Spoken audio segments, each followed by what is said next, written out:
അപ്പോൾ ഗൈസ് നമ്മളിത് ഇപ്പോൾ പരപ്പനങ്ങാടി ജിയോയുടെ പമ്പിലുണ്ട്, ഒന്ന് ഫ്രഷ് ആവാൻ വേണ്ടി കയറിയതാണ്. പരിപാടിയൊക്കെ കഴിഞ്ഞു. ഇപ്പോൾ നേരെ ബാൻഡ് ഹൗസിലേക്ക് നമ്മളിതിന് കുറച്ച് ആക്സറീസും കാര്യങ്ങളൊക്കെ കയറ്റാൻ പോവാണ്. അപ്പോൾ അതിൻ്റെ കംപ്ലീറ്റ് ഒരു ഡീറ്റെയിൽഡ് വീഡിയോ ചെയ്യാം. നമ്മളിതിൻ്റെ കംപ്ലീറ്റ് ഒരു വീഡിയോ ചെയ്യാൻ പോവാണ്. അപ്പോൾ നമ്മളിതിനുള്ള സാഡിൽ അങ്ങനത്തെ കുറച്ച് ഐറ്റംസ്, അതുപോലെ ക്രാഷ് ഗാർഡ്, അങ്ങനെ വരുന്ന ഒരുപാട് ഐറ്റംസ് നമ്മളിതിൻ്റെ മുകളിൽ കയറ്റുന്നുണ്ട്. അപ്പോൾ കംപ്ലീറ്റ് ആയിട്ട് ഡീറ്റെയിൽ ആയിട്ട് കാണാം. ഓക്കെ, നല്ലൊരു സൺറൈസ് കിട്ടിയില്ലേ. അപ്പോൾ ഗൈസ് നമ്മളിത് ചമ്രവട്ടം ബ്രിഡ്ജ് എത്തിട്ടോ. ഇനി നമുക്ക് ഏകദേശം ഒരു 50 കിലോമീറ്റർ കൂടി ഉണ്ടാവില്ലേ, പിന്നെ ഒരു 50 കിലോമീറ്റർ കൂടി ഉണ്ട്. അപ്പോൾ ഞങ്ങളിത് ഇവിടെ നിന്ന് ഇങ്ങനെ പോയിക്കൊണ്ടിരിക്കുക. കുറച്ച് കാഴ്ച കണ്ടപ്പോൾ അങ്ങനെ നിർത്തിയ. സത്യം എടാ, സപ്പോർട്ടേ അല്ലേ കൊണ്ടുവന്ന്. ഞാൻ അടുപ്പിച്ചേരാം, ഈ ഒരു 4 എടുത്ത് കൈപ്പിടിച്ചോ. CB200X ഡിസൈൻ ചെയ്തേക്കുന്നത് ഇങ്ങനത്തെ ഒരു റൂട്ടിൽ കൂടെ പോകാൻ വേണ്ടിയിട്ട് മാത്രമാണ് കേട്ടോ. വയ്യ. അതെന്ന് വെച്ചാൽ ഇതിൻ്റെ സസ്പെൻഷൻ ഞങ്ങളിപ്പോൾ ഏകദേശം ഒരു 113 കിലോമീറ്ററായി കണ്ടിന്യൂസ് ആയിട്ട് ഇങ്ങനെ തന്നെ ഓടിച്ചുകൊണ്ടിരിക്കുന്നത് സൈഡായിട്ടോ. ഇതിൻ്റെ സസ്പെൻഷൻ ഭയങ്കര വീക്കാണ്. നമ്മുടെ ഈ കേരളത്തിലുള്ള ചെറിയ ചെറിയ കുണ്ടും കുഴി റോഡ്സ് കൂടെ ഓടിക്കാനേ പറ്റൂല. ഇതിൻ്റെ റിയർ സസ്പെൻഷൻ ഞാൻ വിചാരിച്ചതിനെക്കാട്ടി അബദ്ധമാണ്. നമ്മൾ പഴയൊരു, ഞാൻ പറഞ്ഞു എൻ്റെ അടുത്തൊരു ഫ്രണ്ടിൻ്റെ അടുത്തൊരു റെഡ് വണ്ടി ഉണ്ടായിരുന്നു. അതിൻ്റെ സസ്പെൻഷൻ ഞങ്ങളൊരു 1 ഇഞ്ച് കൂട്ടിയതിന് ശേഷം അത് കൂടാണ്ട് ഞങ്ങളുടെ സീറ്റും ഞങ്ങൾ കുഷൻ അടിച്ചിട്ട് സോഫ്റ്റ് ചെയ്തു. അതിനൊക്കെ ശേഷമാണ് ഒന്ന് വൃത്തിയിൽ ഓടിക്കാൻ പറ്റുക. ഇങ്ങനത്തെ റോഡുണ്ടെങ്കിൽ നിങ്ങൾക്ക് അടിച്ച് മിന്നിച്ച് പോകാം, ഇല്ലെങ്കിൽ ഭയങ്കര ബുദ്ധിമുട്ടാണ്. കുറച്ച് വലിയ ഷോപ്പാണ്. അതിൻ്റെ മുകളിലതാ ഇതാ. ഓ, ഇവിടെ ആരില്ലേ? Open ഗണ്ണം style. ഇങ്ങനെയാ? മൂപ്പര് നമ്മളെ കണ്ടില്ല കേട്ടോ.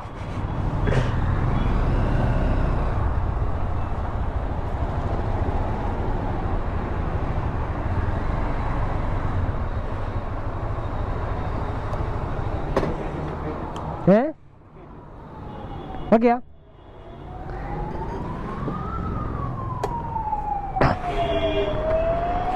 അപ്പൊ എങ്ങനെ കയറിയാലോ? എന്റെ ജീവനാ ഉച്ച വരികയാണ്.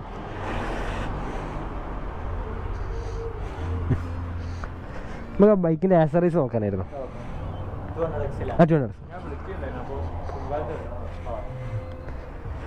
വീഡിയോ എടുത്തോട്ടെ, കുഴപ്പമില്ലല്ലോ അല്ലേ?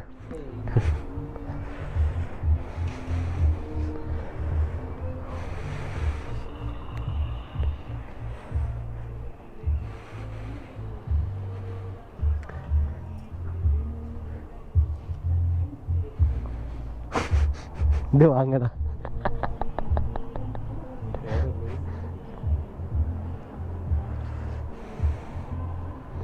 വേറെ അടിച്ച് കയറ്റുന്ന അല്ലല്ലോ.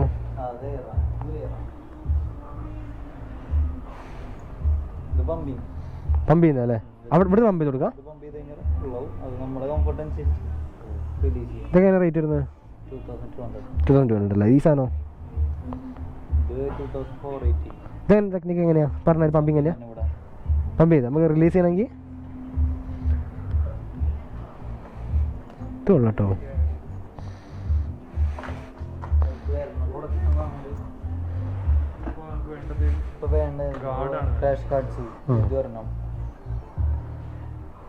ഓക്കെ.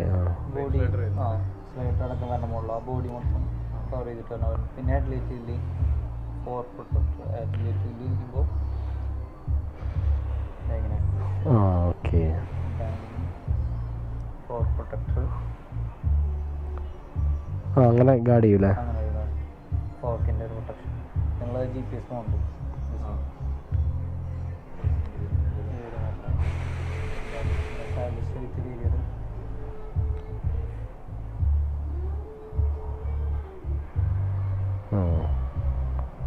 പിന്നെ മറ്റേ സസ്പെൻഷൻ എന്തെങ്കിലും മോഡിഫിക്കേഷൻ കാര്യങ്ങൾ എന്തെങ്കിലും വരുന്നുണ്ടോ? ഒന്നും വന്നിട്ടില്ലല്ലേ?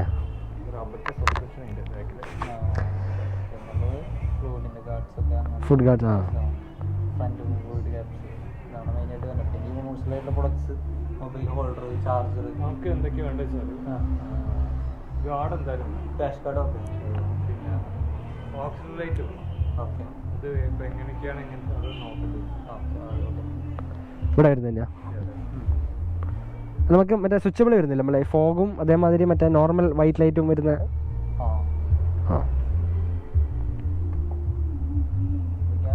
സ്റ്റാർട്ട് ചെയ്യണം മോഡൽസ് പറയുമ്പോൾ ഈ ഒരു മോഡലിലേക്കാണ് ഫോഗ് സ്റ്റാർട്ട് ചെയ്യണം.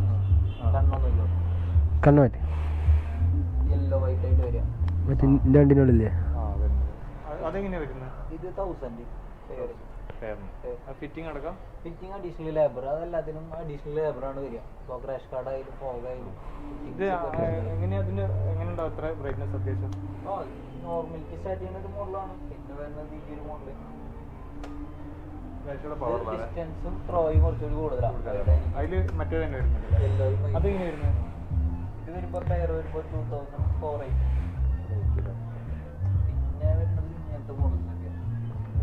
ഇത് ബ്രൈറ്റ്നസ് നമുക്ക് അഡ്ജസ്റ്റ് ചെയ്യാൻ വളരെ സൈസ് കൂടുതലാണ്. കോമ്പാക്ട് ഉണ്ടാവും. കുറച്ചൊരു കോമ്പാക്ട് ശ്രദ്ധിക്കാതിരിക്കില്ല. പിന്നെ ഈ ഒരു മോഡൽ നോക്കാം. പിന്നെ ഈ ഒരു മോഡൽ ഇതാകുമ്പോൾ ബ്രൈറ്റ്നസ്സിൽ നല്ല വ്യത്യാസം ഉണ്ടാവും. ഈ ഒരു ടൈപ്പാണ്. ഇത് കുറച്ചുകൂടെ ത്രോ ഉണ്ടല്ലേ? മറ്റേതല്ലേ കുറച്ചുകൂടി ബെറ്റർ അല്ലേ? ഇതാണ് കുറച്ചൊരു പവറും ഡിസ്റ്റൻസും കിട്ടുക. ഈ ഒരു മോഡൽ ഇതാകുമ്പോൾ ഇതിൽ ബൾക്കി ഫീൽ ഇല്ല.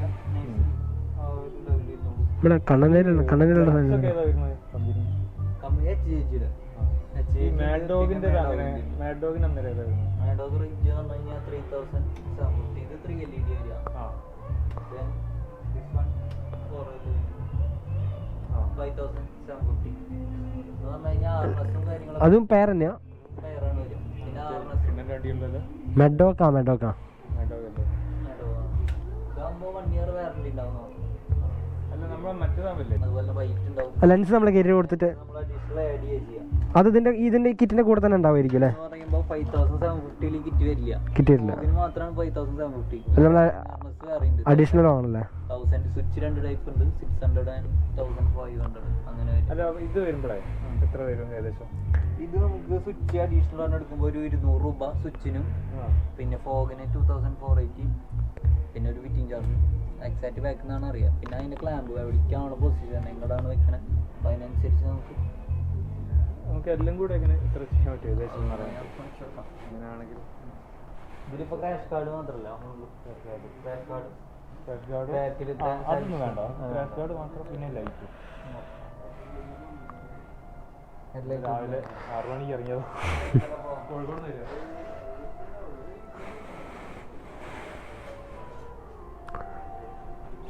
റേഡിയേറ്റർ കിടക്കതാ.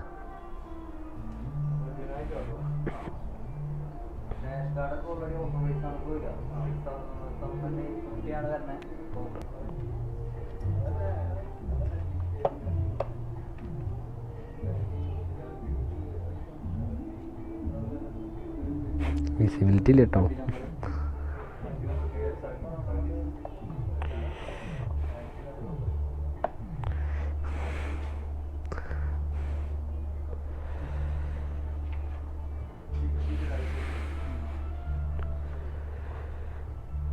ഡ്യൂക്കിൻ്റെ ഹെഡ്ലൈറ്റ്സ് ഒക്കെ അതിൻ്റെ മുകളിൽ.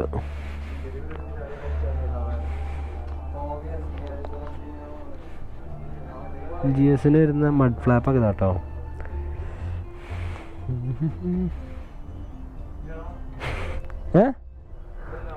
അതിനെടുത്തോ.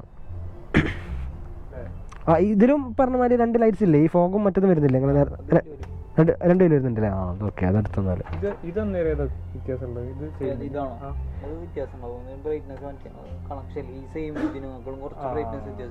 മറ്റേ നോക്കിയോ? അത് ഈ പറഞ്ഞ വാട്ടർ പ്രൂഫും കാര്യങ്ങളൊക്കെ വരുന്നത്. വാറണ്ടി ഉണ്ടോ? വരുന്നുണ്ടോ? പ്രീമിയം മോഡൽ മാത്രമേ ഉള്ളൂ. ക്വാളിറ്റി നല്ല ബട്ടൺസ് ഒക്കെ വാട്ടർ പ്രൂഫ് ആയിരിക്കുമോ? വാട്ടർ പ്രഷർ ഉപയോഗിച്ച് അടിക്കുമ്പോൾ അതിന്റെ ഫ്ലൈ പോകാൻ ചാൻസ് കൂടുതലാണ്. അല്ല അതല്ല, മഴയൊക്കെ അത്യാവശ്യം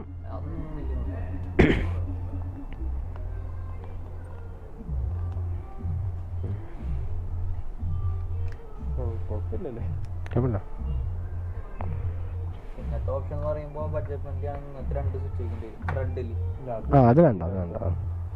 ഇത് സിംഗിൾ സ്വിച്ച് അന്നേരം അതൊക്കെ സിംഗിൾ സ്വിച്ചാ. നമുക്ക് 2 മോഡുള്ള കാരണേ. ഈ ടൈപ്പ് എൻ്റെ വണ്ടിയിലുള്ളത്. ദിവസം നമുക്ക് ഈ ഒരു ലൈറ്റ് വാങ്ങുമ്പോൾ അതിൻ്റെ കൂടെ വരുന്നതായിട്ട് ലൈറ്റ് ഇല്ല, കൊണ്ടുവരില്ല. വരുന്നില്ലല്ലേ? നിങ്ങൾക്കിപ്പോൾ സ്റ്റോർ പാകം ഒന്ന് തന്നെ ഉള്ളൂ? സ്റ്റോർ ഇപ്പൊ ഇതുള്ളൂ, പിന്നുള്ളത് കാരണം ബാംഗ്ലൂരുണ്ട് ഇപ്പോൾ. ബാംഗ്ലൂരിലെ കാണാൻ പറ്റും ഫിറ്റിംഗ് ഒക്കെ. ഫിറ്റിങ് ഫുൾ ടൈം അലൗഡ് അല്ല, ജസ്റ്റ് ഒന്ന് പോയി വരാൻ. കാരണം ഫ്രഷായിരിക്കും ആൾക്കാരും ബൈക്കൊക്കെ വരും. ഇവിടെ തന്നെയാണോ? അവിടെ തന്നെ ബാക്കിൽ തന്നെ ചെയ്യാം. കൂടുതൽ ക്രാഷ് കാർഡിൻ്റെ ഇവിടേക്ക് ആയിട്ട് നമുക്ക് ഫോഗ് വെക്കാം. ആ ആ ക്രാഷ് കാർഡ് വെച്ചതിന് ശേഷം മാക്സിമം കോമ്പാക്ട് ആയിട്ട് ഈ ഒരു സൈഡ് അവിടെയാണ് കൂടുതൽ 200x വെക്കാറ്. നമുക്ക് എന്താ പറയുക, പെട്ടെന്ന് ഈ MVD ടീംസ് കാണാത്ത രീതിയിലേ. ഞാൻ ക്രാഷ് കാർഡിൻ്റെ ഈ ഒരു പോർഷനിൽ അടിച്ചേക്കിട്ട് വെക്കണം. അങ്ങനെ ചെയ്യും. ഞാൻ ക്രാഷ് കാർഡ് വെക്കട്ടെ, അത് വെച്ച് ഞാൻ കാണിക്കാം. ഓക്കെ,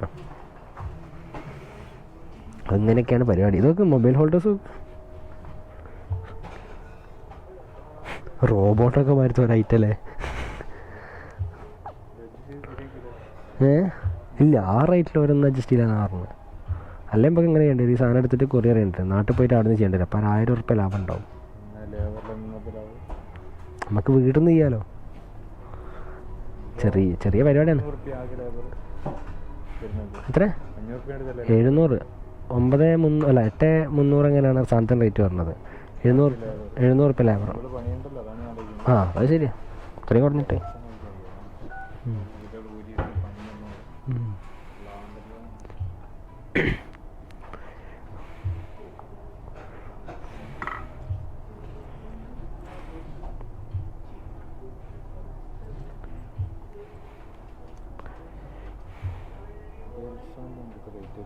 മൊബൈൽ സ്റ്റാൻഡോ നമുക്ക് 450 സ്റ്റാർട്ടിങ് ഉണ്ടാവും.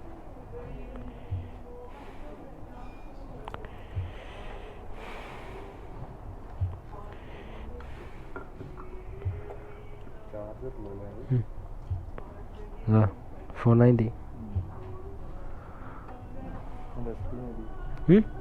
സ്പെഷ്യൽ റേറ്റ് ആയിരിക്കും, സ്പെഷ്യൽ പ്രൈസ് ആയിരിക്കണം.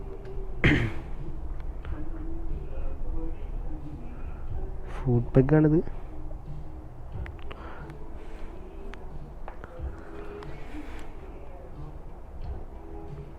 സ്റ്റാൻഡിൻ്റെ ലോക്കാണ് കേട്ടോ ഇത്. നമ്മുടെ സ്റ്റാൻഡിൻ്റെ താഴത്ത് വരില്ലേ, 1250 രൂപ. ഇത് മറ്റേ നമ്മളെ സ്റ്റാൻഡില്ലേ, സ്റ്റാൻഡിൻ്റെ ഷൂ ഇടൂല്ലേ, ചെറിയ പൈസ ഉള്ളൂടാ.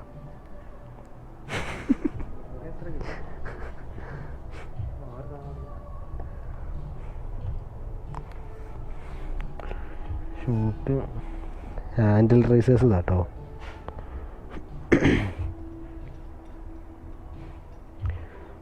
Royal Enfield. എൻ്റെ വണ്ടിക്ക് ഹഗ്ഗർ വരുന്നുണ്ട് ഇല്ലല്ലോ? സാധനം നോക്ക്, ഇത് പൊട്ടം കുറേ തപ്പിയെടുത്ത സാധനം, അത് GS-ൻ്റെ.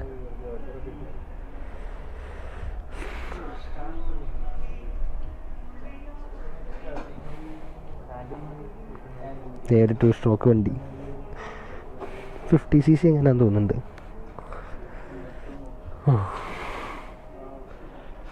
ബോക്സും കാര്യങ്ങളൊക്കെ അതേ ഇവിടെ അറേഞ്ച് ചെയ്തിട്ടുണ്ട്. ആ പെഡോക്ക്,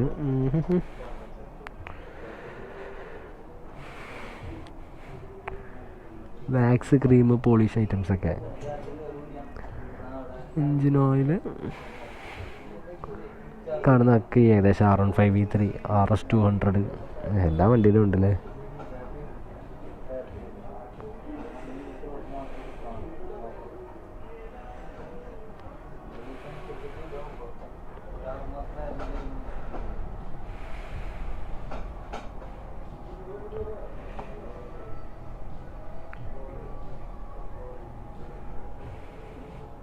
ഇതിലൊക്കെ സ്റ്റാർട്ടിങ് എങ്ങനെ വരുന്നത്? ഇത് സ്റ്റാർട്ട് ചെയ്യുമ്പോൾ ഒരു ദിവസമാണ് വരിക. അപ്പോൾ ഒരു 5500 അറേഞ്ച്. ഈ ഒരു ടൈപ്പാ? ആ ഈ ഒരു മോഡൽ. പിന്നുള്ളത് സൊലൈസ്. ഓക്കെ, ഇങ്ങനത്തെ ഒരു ലോക്കിംഗ് ഒക്കെ വരുന്നതിൽ സ്റ്റാർട്ടിങ് എങ്ങനെയാണ്? ഇത് വരുമ്പോൾ ഈ ഒരു മോഡൽ 12,700. 7 റേറ്റ് വരും അല്ലേ? ഈ ഒരു മോഡലൊക്കെ ആകുമ്പോൾ 7,000. ഇത് ലോക്കല്ല. ആ അതിവിടെ ഇങ്ങനെ ലോക്കിയാണ്. ലോക്കിംഗ് ടൈപ്പ് അല്ലേ? 12,700 അല്ലേ? ഇത് 7,000. 7,000 സംതിങ് വരുന്നുണ്ട്. ഓക്കെ, വാറണ്ടി വരുന്ന ടൈപ്പ് തന്നെ ആയിരിക്കും അല്ലേ? മാനുഫാക്ചറിംഗ് ഫിറ്റ് എങ്ങനെ മാറ്റി കിട്ടൂല്ലേ? ഗൈസ് അപ്പോൾ നമ്മൾ ബാൻഡോസ് ഫിറ്റ് ഷോപ്പിൽ നിന്ന് ഈ ഒരു ക്രാഷ് ഗാർഡ് കാര്യങ്ങളൊക്കെ ഫിറ്റ് ചെയ്തിട്ടോ. ക്രാഷ് ഗാർഡും ഒരു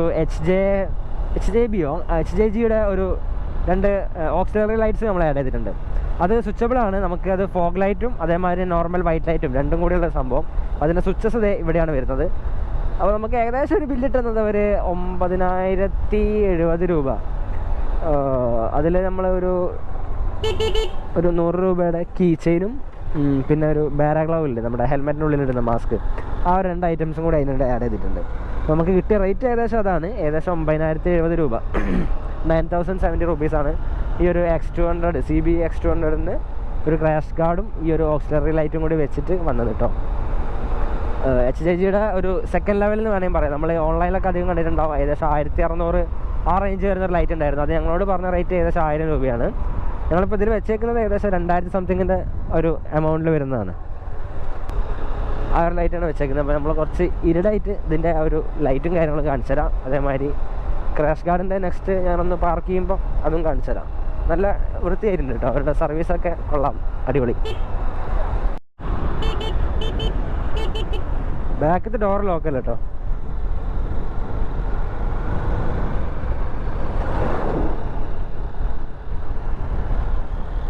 ഒരിറങ്ങിയോ? അപ്പോൾ ഗൈസ് ഇത് ഏകദേശം ഇപ്പോൾ ഒരു 150-200 കിലോമീറ്ററിനടുത്തായി ഇങ്ങനെ കണ്ടിന്യൂസ് ആയിട്ട് ഓടിച്ചുകൊണ്ടിരിക്കുന്നത്. അപ്പോൾ ഇതിൻ്റെ ഒരു മാക്സിമം എന്താ പറയുക, ഓടിക്കാൻ ഭയങ്കര കംഫർട്ടായിട്ടുള്ളൊരു സ്പീഡ് എന്ന് പറയുന്നത് ഏകദേശം 70 കിലോമീറ്റർ സ്പീഡാട്ടോ ടോപ്പ് ഗിയറിൽ. ഇപ്പോൾ ഏകദേശം ഞാൻ ഈ ഒരു ഗിയർ ഷിഫ്റ്റൊക്കെ ചെയ്തുകൊണ്ടിരുന്നത് ഏകദേശം 4500-5000 RPM ആ ഒരു ഗ്യാപ്പ് ഇട്ടിട്ടാണ് ഞാൻ ഈ ഗിയറൊക്കെ ഷിഫ്റ്റ് ചെയ്തുകൊണ്ടിരുന്നത്. വലിയ കംഫർട്ട് കുഴപ്പമില്ല. എൻ്റെ ബാക്കിലൊരു പില്ലനും കൂടി ഉണ്ട്. അതുകൊണ്ട് എനിക്ക് മാക്സിമം ഒരു കംഫർട്ട് കിട്ടുന്ന സ്പീഡ് ഈ ഒരു 70 km/h ആണ്. പിന്നെ ഞങ്ങളിതിൽ ഏകദേശം ഇപ്പോൾ ഒരു 550 രൂപയുടെ പെട്രോൾ അടിച്ചു. ആകെ ഒരു ബാർ മാത്രം കാണിച്ചിരുന്ന സമയത്താണ് ഞങ്ങൾ ആ ഒരു പെട്രോൾ അടിച്ചത്. അപ്പോൾ വണ്ടി ഇപ്പോൾ ഫസ്റ്റ് സർവീസും കൂടി കഴിഞ്ഞിട്ടില്ല. അപ്പോൾ ഏകദേശം എനിക്ക് തോന്നുന്നത് വണ്ടിയുടെ മൈലേജ് ഏകദേശം ഒരു 40 ആ ഒരു റേഞ്ചിൻ്റെ അടുത്ത് ഉണ്ടാവുമെന്ന് വിചാരിക്കുന്നു. അപ്പോൾ നമുക്ക് നോക്കി നോക്കാം. നമ്മൾ ഏകദേശം ഒന്ന് കാൽക്കുലേറ്റ് ചെയ്തിട്ട് ഞാൻ ഈ വീഡിയോയുടെ അവസാനം ഒന്ന് പറഞ്ഞുതരാം കേട്ടോ. നമ്മളിപ്പോൾ ഏകദേശം ഈ ഒരു 500 സംതിങ് അടിച്ചിട്ട് കുറഞ്ഞത് 250 കിലോമീറ്ററെങ്കിലും ഓടണം. അതൊന്ന് കാൽക്കുലേറ്റ് ചെയ്തിട്ട് ഏകദേശം പറഞ്ഞുതരാം. അപ്പോൾ ഗൈസ് ഈ ഒരു എന്താ പറയുക ഫ്രെയിം സ്ലൈഡർ ഐറ്റംസ് ഒക്കെ ആട്ടോ നമ്മൾ കയറ്റി. ഈ ഒരു സെക്ഷൻ കണ്ടില്ലേ, ഇതിനുള്ളിലാണ് ഇതിൻ്റെ കണക്ഷൻസും കാര്യങ്ങളൊക്കെ വരുന്നത്. ഇത് ചേസിൻ്റെ മുകളിൽ മൗണ്ട് ചെയ്ത് വെച്ചതാണ് ഈ ഒരു ഫ്രെയിം സ്ലൈഡറിൻ്റെ സാധനം. ഈ ഒരു സാധനം ഇല്ലാണ്ടാണ് നമ്മുടെ ഒരു കൂട്ടുകാരന് കിട്ടിയത്. ഇവരിപ്പോൾ ഇതിൽ അതും കൂടി ഇൻക്ലൂഡ് ചെയ്തിട്ടുണ്ട്. കണ്ടില്ലേ, ഇപ്പോൾ അങ്ങോട്ടും മറിഞ്ഞിട്ട് വീണുണ്ടെങ്കിൽ ഈ ഒരു സാധനം താങ്ങും. ഈ ഒരു സൈഡത്തെ കിറ്റ്, ബാക്കത്തെ ആ ഒരു ഗേബ്രിയൽ ആ 2 സാധനങ്ങളെ ടച്ച് ചെയ്യുള്ളൂ. మరి ഈ ഒരു സാധനം വീഴുമ്പോൾ പൊട്ടാൻ ചാൻസ് ഉണ്ട്. അത് 3. പിന്നെ ഇതാ ഈ ഒരു ലൈറ്റാണ് അവൻ പിടിപ്പിച്ചേക്കുന്നത്. നമ്മൾ സാധാരണ HJ മറ്റേ R15 കോമൺ ആയിട്ട് വരുന്ന ആ ഒരു ഹെഡ് ലൈറ്റ് അല്ല കേട്ടോ ഇത്. ഉണ്ടല്ലേ, ഇതിപ്പോൾ ഇതിൻ്റെ വൈറ്റ് ലൈറ്റ്, ഇതിൻ്റെ സ്റ്റോക്ക് ഹെഡ് ലൈറ്റ് ഭയങ്കര മോശമാണ്. അപ്പോൾ പിന്നെ ഈ ഒരു ഹെഡ് ലൈറ്റ് ഇല്ലാണ്ട് പറ്റില്ല. അപ്പോൾ അങ്ങനെ കയറ്റിയൊരു ഹെഡ് ലൈറ്റാണ്. അതിൽ തന്നെ ഒരു ഫോഗ് സെറ്റപ്പ് അവൻ ആഡ് ചെയ്തിട്ടുണ്ട്. അപ്പോൾ കണ്ടില്ലേ, ഇതാണിപ്പോൾ ഫൈനൽ ലുക്ക്. ഈ ഒരു മോഡിഫിക്കേഷന് വേണ്ടിയിട്ടാണ് ആ ഒരു എമൗണ്ടും കാര്യങ്ങളൊക്കെ ആയത്. അപ്പോൾ അതിൻ്റെ കറക്റ്റ് റേറ്റും കാര്യങ്ങളൊക്കെ ഞാൻ പറഞ്ഞുതരാം. ഞങ്ങളിവിടുന്ന് മെല്ലെ തിരക്കിയാണ്. ഇപ്പോൾ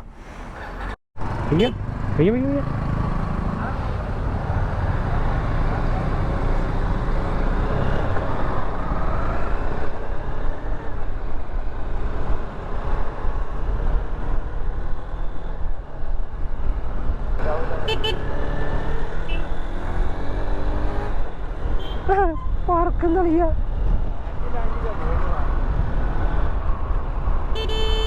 ഇയാളൊക്കെ എന്ത് മണ്ടയ്ക്ക് ഒന്ന് കൊടുക്കണം. റോഡ് ക്രോസ് ചെയ്തിട്ട് വേണം നല്ലപോലെ നടക്കേ. അയാൾ റോഡ് ക്രോസ് ചെയ്യുന്നതിന് മുന്നേ മൂപ്പർക്ക് വേണ്ടടത്തേക്ക് നടക്കുക. അതൊക്കെടാ പിള്ളേർ ബൈ. ഓ ഓ ഓ ഓ ഓയ് ചിരി ചിരിയോ എടാ, ബ്ലോക്ക് കഴിഞ്ഞ് ഈശ്വര.